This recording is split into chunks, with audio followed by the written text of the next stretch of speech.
Jen, our update for the Higher Ed PodCon, which is happening in Chicago in July 12th, is that we've now opened up our call for submissions for speakers and for panelists.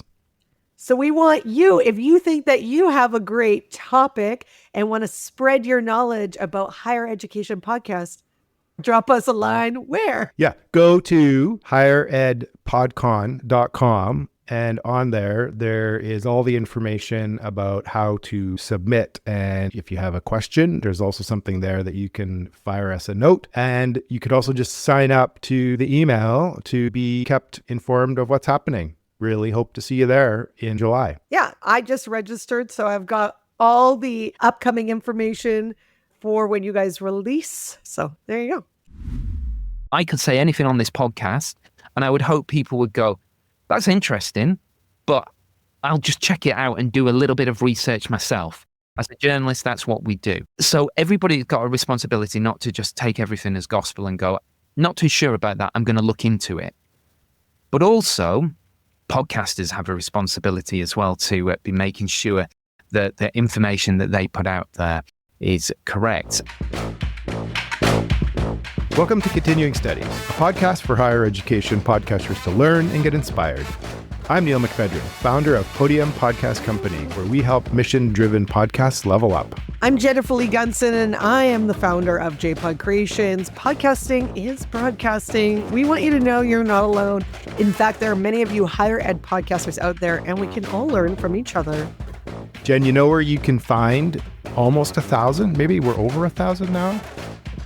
Other higher education podcasters? That's on higheredpods.com. And even more exciting, Jen, you know where you can go meet some higher education podcasters in real life? Tell me more. Chicago on July 12th at the Higher Ed PodCon. We let you know last time that our keynote speaker is going to be Matt Abrahams from Stanford Graduate School of Business. And he has the ultra popular Think Fast, Talk Smart podcast. Lots to share how he's built that into a juggernaut of a podcast, actually. So excited for that. So check out higheredpodcon.com for all the rest of the updated information. Do it. It's going to be a good time. Come say hi to Neil and I. That's right. We will be recording this podcast, Continuing Studies, live. In front of a live studio audience. No booing, though. Thank you. Yeah, that's right. No booing. Jen, in this episode, we're talking with Carl Hartley. Carl teaches broadcast and digital journalism while also holding the role of digital education academic lead and deputy academic integrity lead. Phew, that's a lot. With the School of Media and Communication at the University of Leeds. If that's not enough, Carl also he comes from the BBC, but he's still working freelance as a senior journalist, and he regularly reads the news on 5 Live, which is super cool. That's the one that I listen to. I think that's the sports one, but also the news one. I like that one a lot. He's also producer on the Sounds of Politics podcast. Wow, he's got a lot going on, and this was an awesome conversation.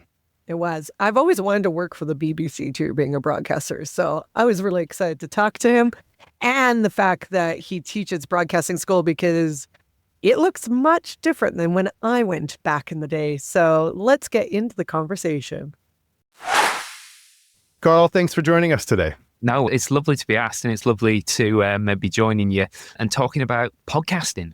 Yes. So, Carl, you are a full-time lecturer in journalism at the University of Leeds, where you actually hold a few roles there. You also still have your foot in the door at the BBC as a freelance senior journalist, specifically reading the news on 5 Live. And you are also producer on the Sound of Politics podcast. You got a lot going on here. So maybe let's start by just talking about your role at the University of Leeds. Can you tell us a little bit about that?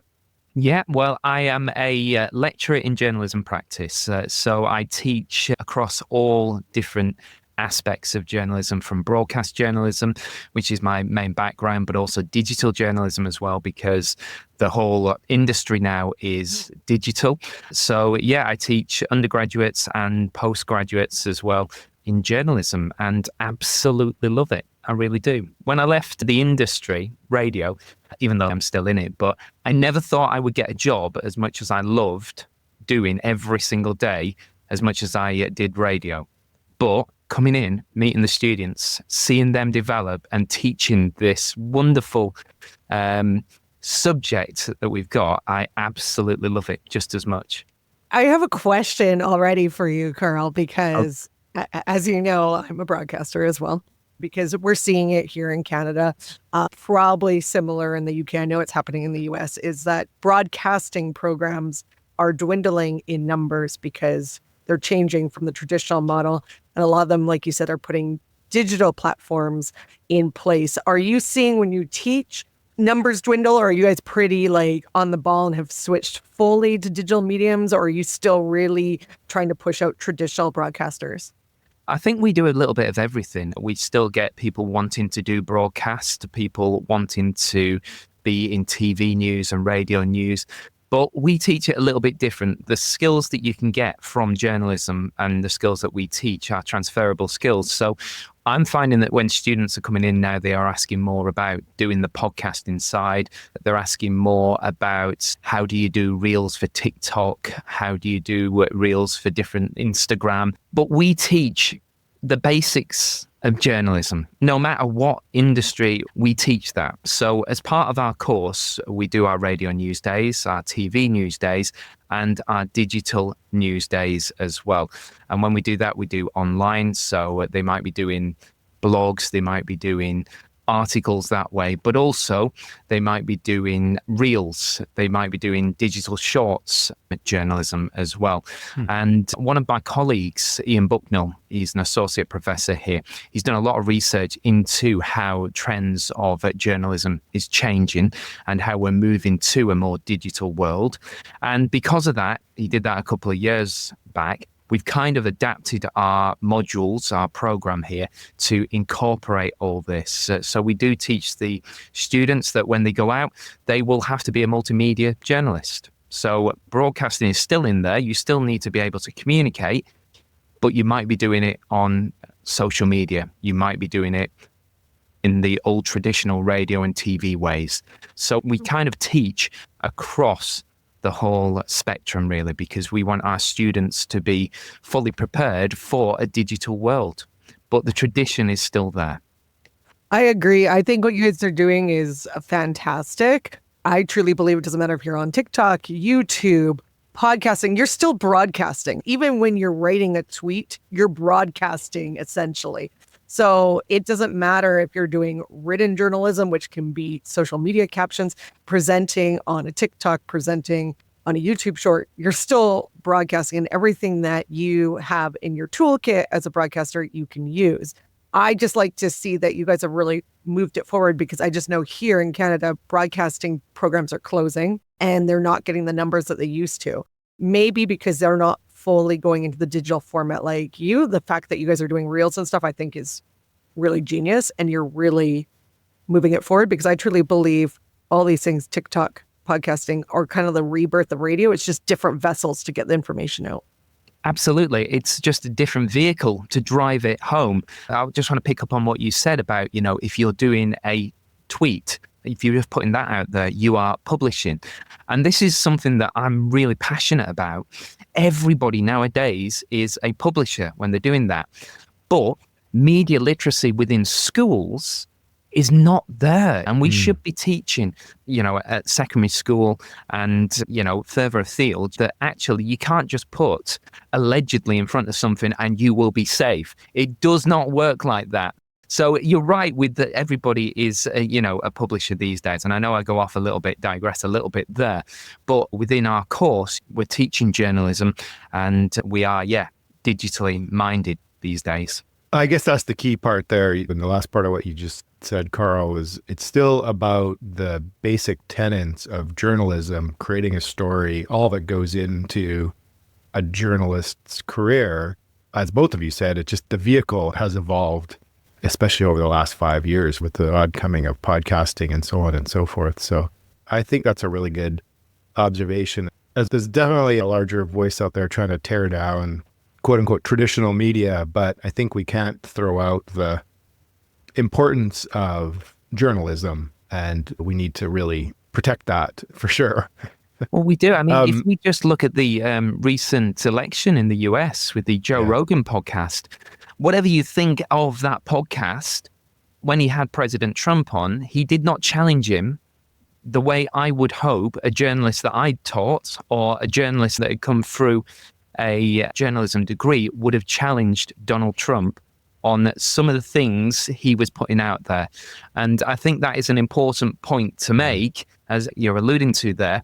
It is important that when you're doing a broadcast that you are challenging people and you are questioning. And that's what we try to teach the students, that if you are doing this kind of new media, you are doing it using the skills that every journalist should be trained with.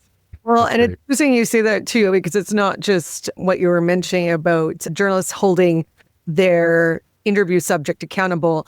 It's also fact checking. A lot of people don't fact check anymore. And they've also proven that in true crime podcasts or just true crime, some of the stuff would have probably never been solved without them. But the problem is everybody can chime in, and that's very dangerous because people are not necessarily fact checking, and they can accuse whoever of murders, and that's a whole thing.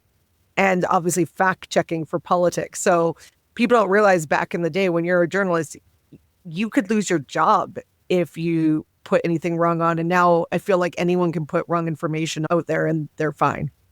Or you could lose a lot of money, though, if you are in a podcasting world or if you are doing that these days and you don't fact check. But I just think there is so much out there, it would be difficult to dig through it all to find the people. But you're right, absolutely. As a journalist, it was your job. And actually, you were proud to do that because you were trusted. You were trusted to do that. And I think nowadays, you mentioned about true crime. There was a story over here in the UK in a little village called St. Michael's near Blackpool in Lancashire. And Nicola Bulley was this lady. She took her kids to school and then went walking with her dog straight afterwards and then just disappeared. And for a long time, the police weren't giving out enough information for the public because of reasons they knew more than the public. But what happened was there was all these sleuths, all these armchair detectives turned up at this village. They were accusing people of different things, family members, of being involved in this, and they were putting all this speculation out there. The problem was it actually harmed the investigation in the end. And there was another one, a guy called Jay Slater, who went missing in Tenerife. The police over there, because of all these people who were speculating and putting out all these theories of what had happened, they decided, right, we're going to announce to the press that we're calling off this operation, we're calling off the search. And they did that, but they actually did the search in secret. So all what's going on now is hampering police investigations. And after the Nicola Bulley one, there was a documentary done with the family, and her husband was saying he was just thrown into this. People were approaching him. There were people going into back gardens in St. Michael's, and they were looking in people's sheds because there was a theory going around that maybe she was hidden away in people's back gardens because there was mystery around it. And that's where it starts to be really dangerous. People just going out and saying whatever they feel they think they can say on podcasts. With journalism, there is rules in place, and they're in place for a reason. And that's what we try to teach again here at the university. You know, we teach journalism, but hopefully they will take these good practices and hopefully the good journalism will come through. Yeah. So how does keeping a foot in the radio world with your freelance role still at the BBC, how does that help you with your teaching at the University of Leeds? I definitely think it makes me a better teacher because I am across the new changes that are happening in industry. So, for example, when I come in to teach the students, I can tell them real life scenarios that have just happened this weekend. So all my teaching is current, it's up to date. I'm experiencing what they're going to be experiencing in a couple of years' time, or some of them do get work experience and then get a few freelance shifts whilst they're still at university. So I'm experiencing it exactly the same as what they're experiencing. Industry's changing all the time, and I'm across that change because I'm involved in it. Although getting up at 3:30 in the morning, I do question it. But when I get there, I still get the same buzz that I've always got from being a journalist and being on the radio. But it does make me a better teacher in that sense. But it also allows me to be a kind of a connection here at the university with industry as well. So there's a lot of great research that goes on at the University of Leeds.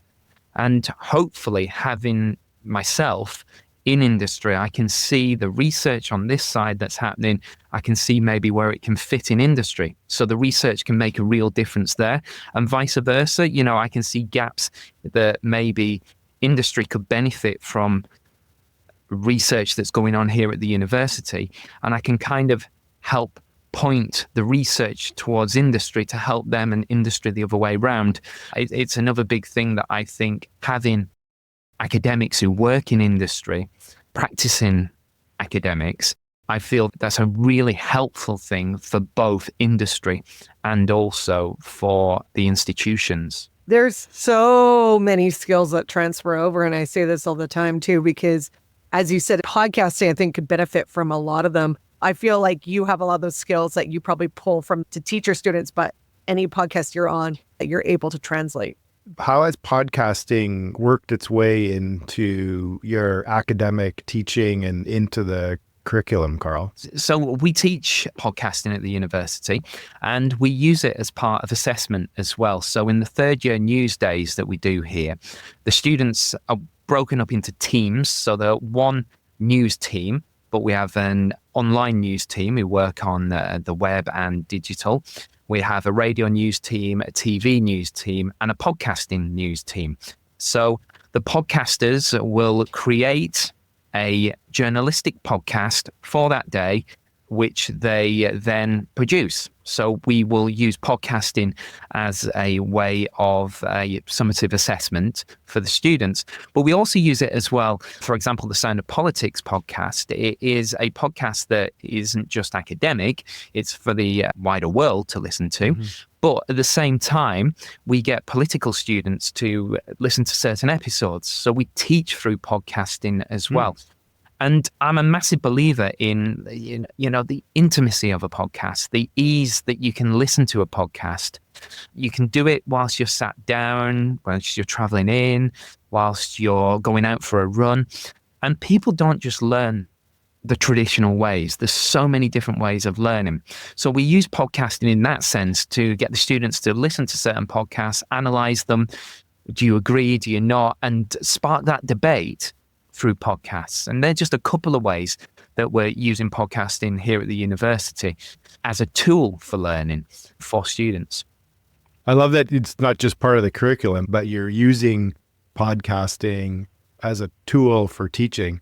Jen and I have been doing this show for a little over 2 years. And I feel like in the last couple of months, just sort of seems podcasting is being used more and more as a tool for teaching actually as well too. I think it lends itself to that because it is that kind of one-on-one conversation that you have, and the ease of being able to, you know, sit down whilst you're having your lunch or dinner and listen to a podcast and not feel like, oh, I've got to do some work, but you just can sit there and listen and take it in. Topics being discussed or topics sparking people's imaginations that then when they come back to the sessions, they can discuss it and debate it.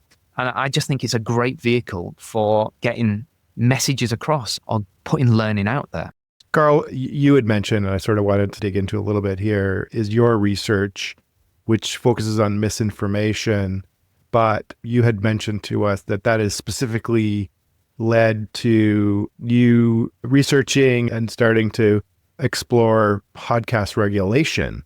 So curious if you could sort of just unpack that a little bit for us. Yeah. Is regulation really needed? Yeah. I mean, one of the unique things about podcasting is that it is so accessible and anybody can do it. You need a microphone and a computer and you can do it. And there's different levels, whether that's good podcasting or bad podcasting and all that. But it is there for people who've got something to say, to just start up and get out there and do a podcast. But there are problems that come with that because as we've talked about before, when it comes to people on social media, they think they can just say whatever they want. And if you say certain words, allegedly this, you can get away with it, when you're within the law. And it does not work like that. And there is a lot of misinformation, a lot of disinformation out there. I mentioned earlier about Joe Rogan's podcast in terms of not so much misinformation, but, not challenging. And some people take that as gospel.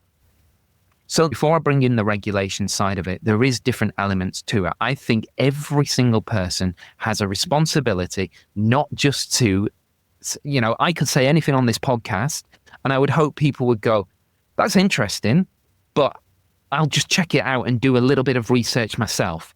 As a journalist, that's what we do. So everybody's got a responsibility not to just take everything as gospel and go, not too sure about that, I'm going to look into it. But also, podcasters have a responsibility as well to be making sure that the information that they put out there is correct. And in a world where the podcast industry is growing financially, there's a lot of advertising that comes with podcasts now. If you get the numbers in, you can make this a living for yourselves. It can become a career. So people are wanting those clickbaits. They're wanting that little bit of kind of controversy, which will get more listeners coming in. This is the point where I think regulation needs to be brought in a little bit.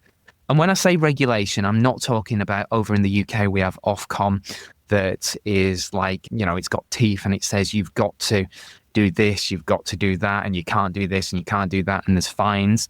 But we do need to have a look at how we are stopping that mis and disinformation going out. And I mentioned the Nicola Bulley situation, the lady from Lancashire who went missing. Unfortunately, she'd fallen in a river and there was no other scenario other than she'd slipped, and that was just that.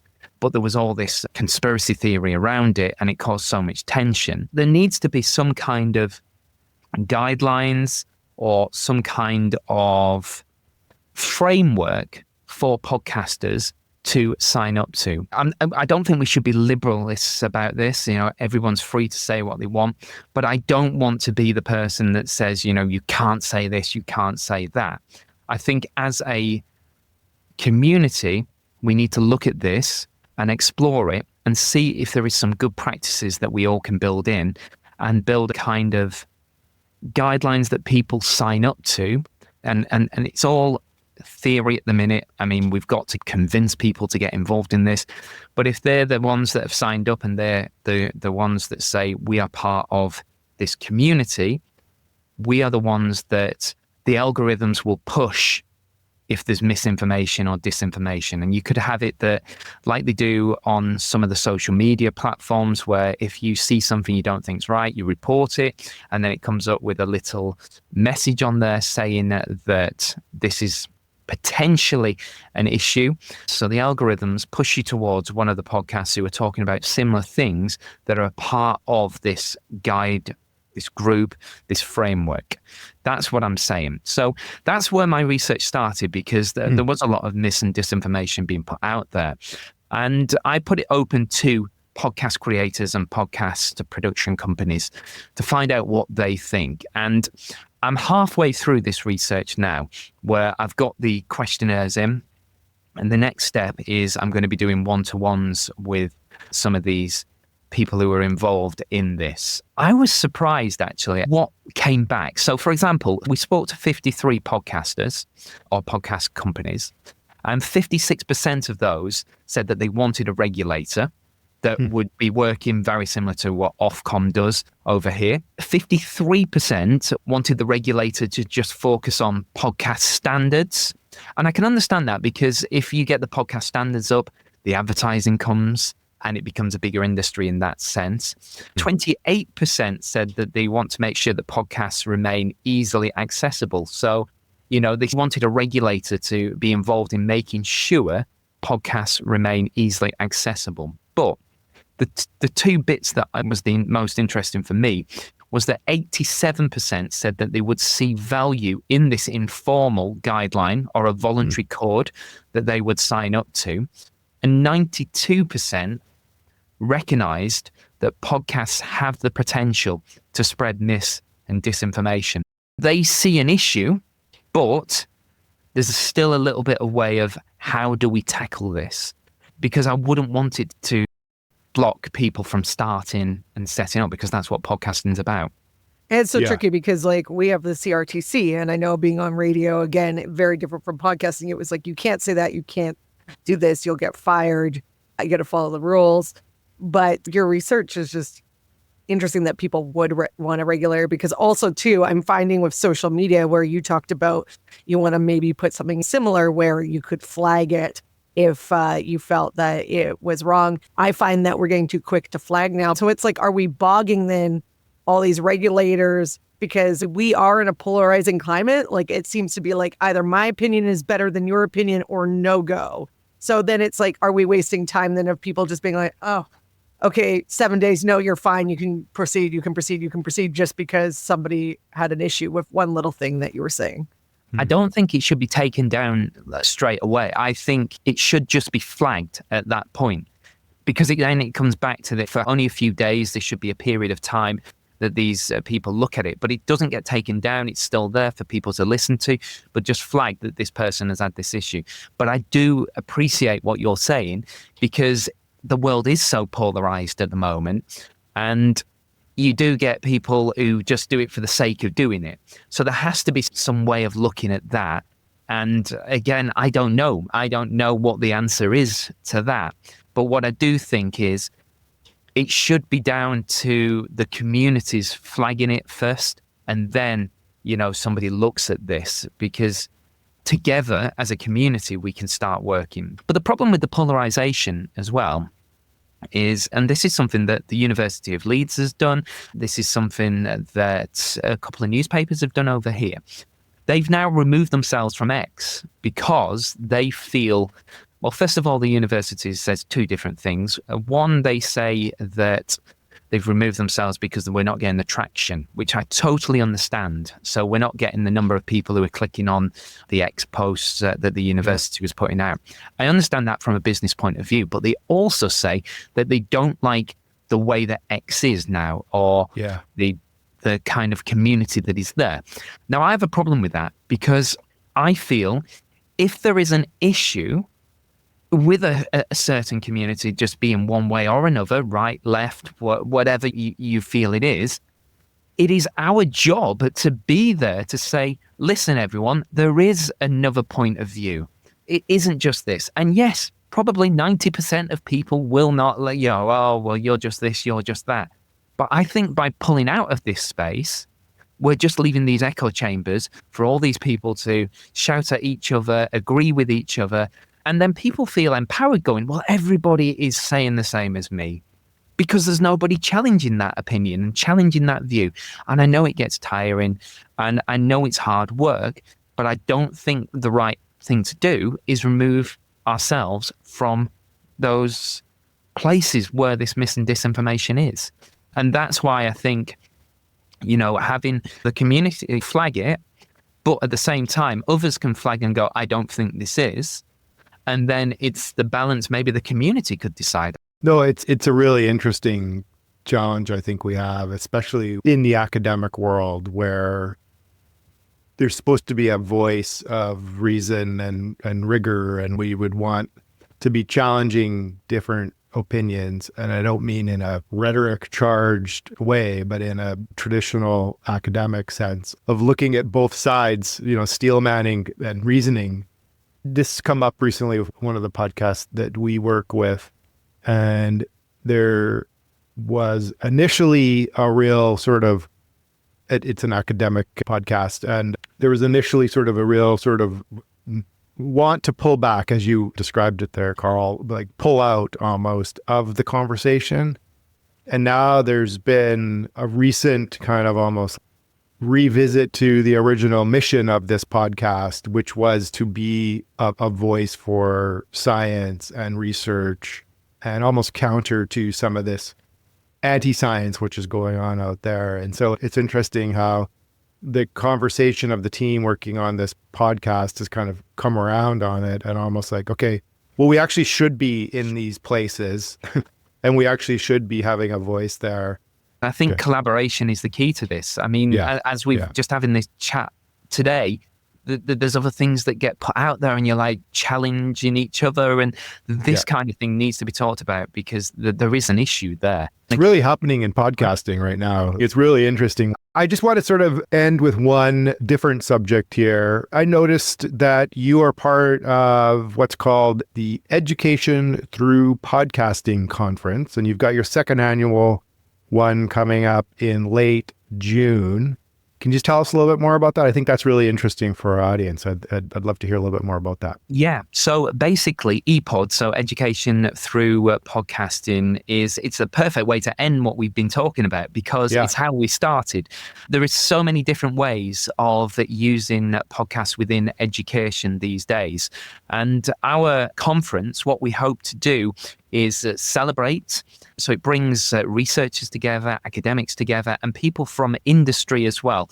So practitioners who all come together for this conference over the 2 days, 26th and 27th of June at Morley College in London. And we all come together and we talk about how we're using podcasting within education. And again, it's interesting to see how it is being used, how podcasts are being used by different people and across different disciplines as well. So it naturally fits within journalism. So I sit here and talk about it. It naturally fits.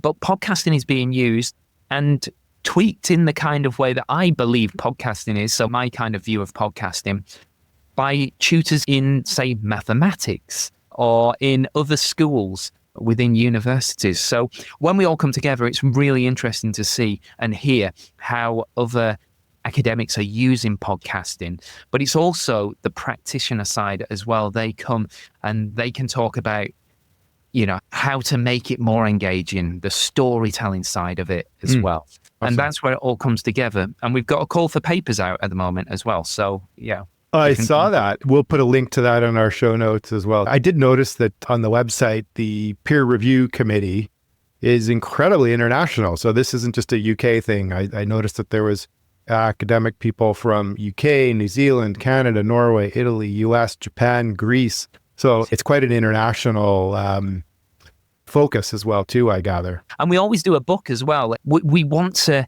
get more people using podcasts, basically, within education because we see the value of it. That's great. I love how it's a call for papers. So it's not just a call for join a panel or to be a speaker. It's like you're leaning into the academic side of it, a call for papers.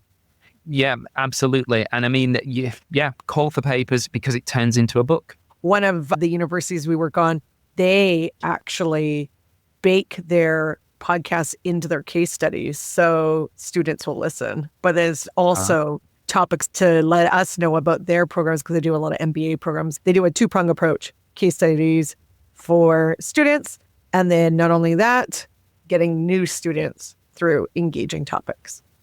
I'm just about to launch another podcast here at the university called PRIA, which is about pedagogical research.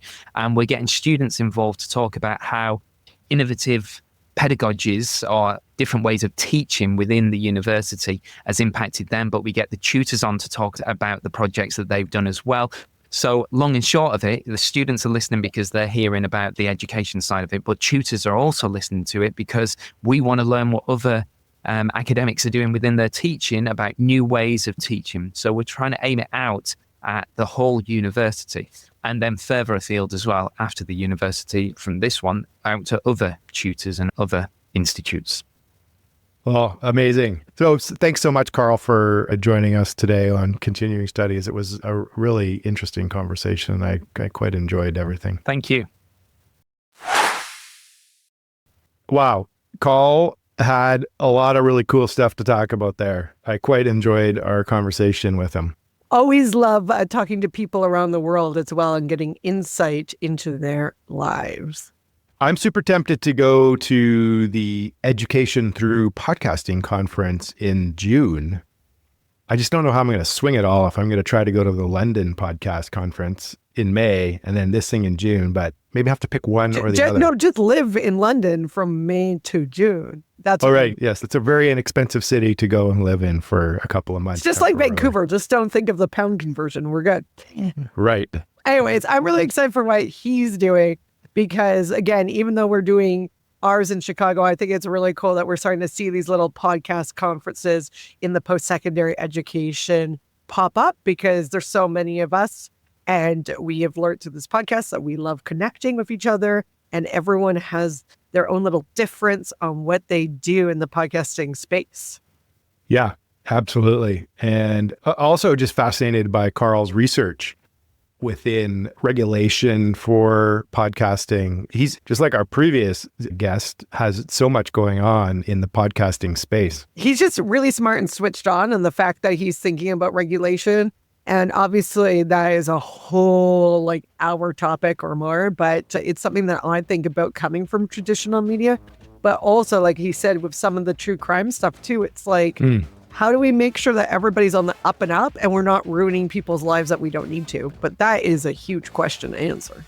Yeah, we're working on a true crime podcast, and it really got me thinking about that too when he talked about that. Anyway, really enjoyed it. Jen, why don't you read us out? Thank you so much for tuning into the Continuing Studies podcast, a podcast for higher education podcasters. We hope you found this episode informative and inspiring. If you enjoyed the show, we encourage you to follow and subscribe to our podcast on your preferred platform so you'll never miss an episode. But if you found this episode particularly valuable, please consider sharing it with your friends and colleagues who might be interested in higher education podcasts. We also invite you to join your peers on higheredpods.com, where you can connect with other podcasters in higher education and learn from others in the field. Thank you for being part of our community. We look forward to continuing to bring you valuable insights and conversations around higher education podcasts. See you in the next episode.